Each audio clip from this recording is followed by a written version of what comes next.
Halo, assalamualaikum warahmatullahi wabarakatuh. Gimana kabarnya teman-teman hari ini? Mudah-mudahan kabarnya pada baik-baik ya. Karena kan sekarang tuh cuaca lagi nggak nentu nih. Jadi kita harus pintar-pintar jaga kesehatan diri sendiri dan juga keluarga. Gimana nih di daerah kalian? Udah turun hujan atau belum? Kalau di Bandung, alhamdulillah udah turun hujan, Mams, tapi masih belum rata. Karena di tempat aku di sini belum hujan, cuman berangin aja. Tapi anehnya tuh kalau malam-malam gerah banget, Mams. Kalau bahasa Sundanya tuh ngekep. Jadi kalau nyalain kipas itu bukannya adem, tapi malah makin gerah.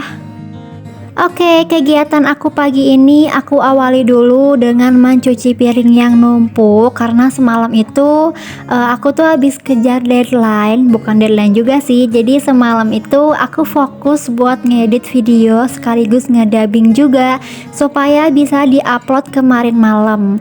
Dan setelah videonya udah aku upload, aku lanjut lagi tidur karena semuanya juga udah tidur. Jadi rutinitas yang harusnya dikerjain semalam itu aku tinggalin dulu nih, Mams. Nah, jadinya cucian piring ini numpuk banget. Oke deh, nggak apa-apa, aku mau beresin cucian piring dulu sambil aku juga mau sharing-sharing lagi nih. Kali ini aku mau membahas tentang kesederhanaan. Mungkin kita udah sering ngedengar kata-kata sederhana ini, misalnya bahagia itu sederhana, orang itu sederhana, rumahnya sederhana, penampilannya sederhana. Sebenarnya apa sih arti dari kata sederhana ini? Hidup sederhana berarti tidak pamer, tidak berlebih-lebihan, perilakunya sesuai kemampuan dan kebutuhan, sehingga bersifat relatif, dan orang yang sederhana itu tidak banyak panik. Sebelum lanjut ke pembahasannya, ini aku mau masak nasi dulu ya, Mams. Karena kalau pagi-pagi udah masak nasi, itu rasanya kayak tenang banget gitu. Walaupun hari ini tuh nggak masak, pokoknya nasi itu nomor satu ya. Pokoknya harus udah ada di Magicom. Oh ya, aku pernah baca sebuah artikel kalau hidup sederhana itu bisa kita filosofikan seperti makanan klepon. Kok bisa? Karena bahan baku untuk membuat klepon itu mudah didapat, Mams. Contohnya aja kayak kelapa, itu kan pasti ada ya di pasar. Selain bahan-bahannya yang gampang kita dapet, cara bikinnya juga gampang. Kemudian rasa manis dari gula merah di dalam klepon itu ternyata melambangkan kebaikan hati seseorang walaupun nggak terlihat dari luar. Sedangkan baluran parut kelapa pada klepon mengingatkan adanya kesabaran untuk mencapai kebahagiaan.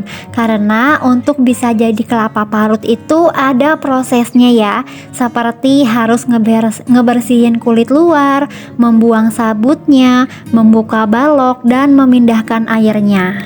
Makan klepon juga ada etikanya loh. Kita kalau mau makan klepon kan mulutnya harus mingkem atau tertutup ya. Jangan sambil ngomong. Karena kalau kita makan klepon dengan mulut terbuka, bisa-bisa isi klepon yang cair itu bisa muncrat keluar dari mulut. Artinya orang yang hidupnya sederhana itu tidak besar mulut atau mengumbar-ngumbar kekayaan hartanya. Tapi hidup sederhana juga sering dipandang sebelah mata. Kalau hidup sederhana itu pasti banyak banget orang yang berpikir serba kekurangan, pelit untuk diri sendiri, makan juga itu-itu aja menunya. Dan banyak juga orang yang berpikir, emang kalau hidup sederhana bisa bahagia, apa nggak bikin nyiksa diri sendiri? Padahal hidup sederhana itu nggak dilihat dari latar belakang ekonominya ya, Mams. Mau dia orang kaya atau orang yang kurang mampu, kesederhanaan juga nggak dilihat dari caranya berpenampilan. Sebagai manusia, tentu kita memiliki kebutuhan dasar ya, supaya kita bisa bertahan dalam hidup. Kebutuhan dasar itu seperti makan, minum, istirahat, tempat tinggal, pendidikan, dan kesehatan.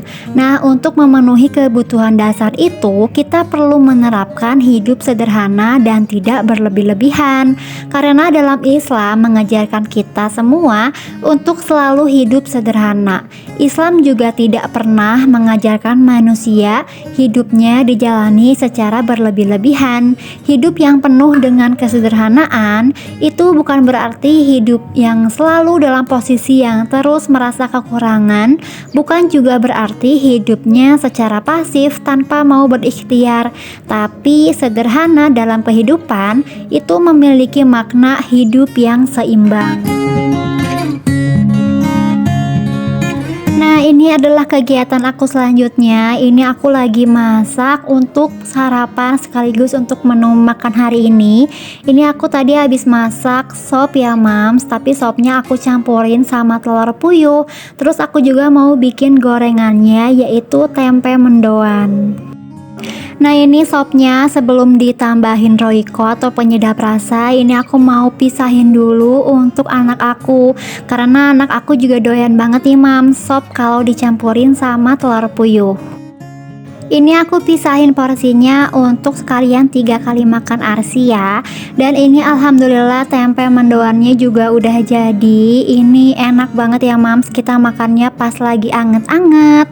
Dan sekarang aku lanjut lagi mau sarapan bareng sama ARSY. Ini ARSY juga udah mandi, pas suami juga udah berangkat kerja. Jadi ini kita sarapannya berdua aja deh. Gimana nih teman-teman, udah pada masak belum? Jangan lupa sarapan ya. Nah, ini adalah kegiatan aku di sore hari. Jadi sore-sore tuh aku pengen bikin cemilan nih mams, karena di rumah juga nggak ada cemilan. Anak aku juga pengen nyemil. Ya udah, aku mau bikin pisang aroma aja nih, karena kebetulan aku juga udah beli pisangnya. Ini aku pakai pisang nangka dan juga kulit lumpiahnya. Ini aku mau habisin aja 1 bungkus kulit lumpia untuk dibikin pisang aroma, karena kulit lumpia itu kan nggak bisa tahan lama ya mams. Di zaman sekarang ini sangat gampang banget ya buat kita melihat kehidupan seseorang. Kita tinggal lihat story-nya, kepoin sosial medianya, dan ujung-ujungnya kita jadi membandingkan kehidupan kita dengan kehidupan orang lain. Nah, kunci supaya kita bisa bahagia walaupun dengan hidup sederhana adalah bersyukur. Jangan lagi bandingkan apa yang udah kita punya dengan milik orang lain ya. Jangan terus mengejar apresiasi juga dari orang lain. Kita harus rubah mindsetnya. Kalau kita bisa bahagia bukan dengan apa yang sudah kita punya, tapi rasa cukup yang ada di hati kita. Jadi, yuk kita belajar untuk berbahagia dengan apa yang udah kita punya. Hidup semampunya aja dan belajar juga untuk merasa cukup dalam segala hal. Karena sekecil apapun uangnya pasti akan cukup kalau digunakan untuk hidup. Tapi sebanyak apapun uang yang kita punya, itu tidak akan pernah cukup untuk memenuhi gaya hidup. Jadi kalau kita mau beli barang, itu berarti memang kita benar-benar butuh barang itu ya mams. Bukan karena ikut-ikutan atau kepengen terlihat sama dengan orang lain. Dan perlu diingat juga ya, hidup sederhana itu bukan berarti kita nggak punya apa-apa. Tapi orang yang hidupnya sederhana selalu fokus dengan kebutuhan, bukan dengan keinginan sesaat aja. Dan orang yang hidupnya sederhana selalu hidup apa adanya dan semampunya.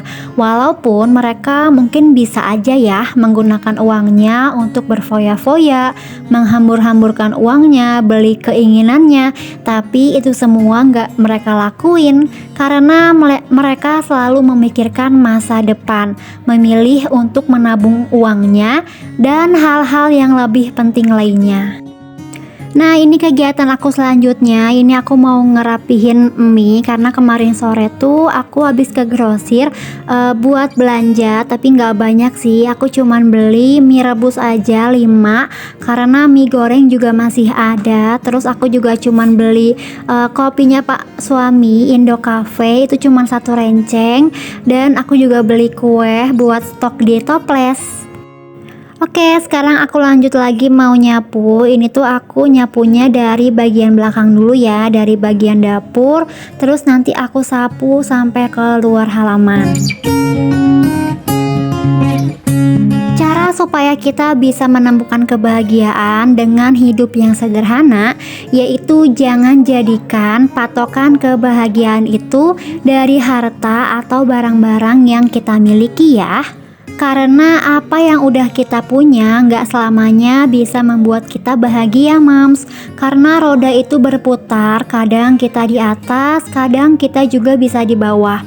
Tapi kalau kita sudah menerapkan kesederhanaan, maka kita akan bisa menemukan kebahagiaan-kebahagiaan dari hal-hal kecil. Contohnya seperti bisa makan bareng dengan keluarga. Walaupun menunya sederhana, tapi nggak apa-apa. Yang penting bisa ngumpul, ada suami dan juga anak. Karena di sana belum tentu bisa ngumpul semua. Ada yang suaminya kerja jauh gitu ya, merantau, atau ada yang pejuang garis tua. Oke, kayaknya video aku cukup sampai sini aja ya, Mam. Sampai ketemu di video aku selanjutnya. Dan aku mau ucapin terima kasih banyak buat teman-teman yang udah simak rutinitas aku dari awal sampai selesai. Mudah-mudahan selalu ada manfaat yang bisa diambil ya. Wassalamualaikum warahmatullahi wabarakatuh.